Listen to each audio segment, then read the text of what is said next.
Hugh Boy tutorial. So today we are teaching you how to use a Photoshop action. Okay, this is how to use a Photoshop action. So let's say you have a couple of steps that you need to get quicker at, and it takes a little bit of time to get through it, maybe 10-15 seconds.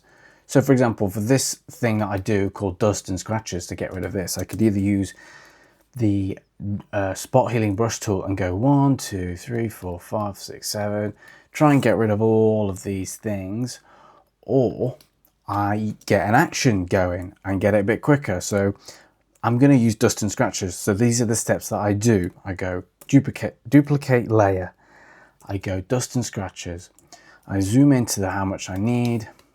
I know that on this product generally it's going to be about there to get rid of the dusty bits there, and then I bring in the detail to about there, right? And then I go and put a mask on, I invert it, and then I get started on it. So those steps maybe took me 15-20 seconds, right? That I could save if I'm doing multiple different steps in this layer. So what I'm doing here, let's go back to the start of that. Okay, where did I start? I think it was, let's just undo it all. Okay, so this is an action. Here we go. So what we're going to do, we're going to go inside of here, Hugh's actions. We go new action, which is actions. If you don't know where this is, you go to view.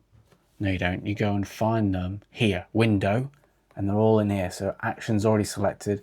It's already there. So you go new. You go dust, new, let's just call it that. And it's going into Hugh's actions, record. It's going to start recording what you're doing. So record. First step is duplicate, dust and scratches. My shortcut for that is Command H. I know that it's 2 and 10. We go okay. We do the mask, we invert, and then we start brushing, which is where we need to stop now. So we stop, and it saved it here. And those are the 4 steps that we've done. Not many, but enough for you to save if you're doing this continuously every day. There it is, dust new. So let's just flatten this and start from the top as if we've just opened this document, okay? We're going to play it. Ready, go, done. Those 4 steps that took me 15-20 seconds is done, and I can start brushing into that mask straight away to get rid of this dust. Isn't that great? Not much dust on this one, but that's going to speed up my time, save me time. And that's how you use Photoshop actions. Thank you for watching Hugh Boy Tutorials.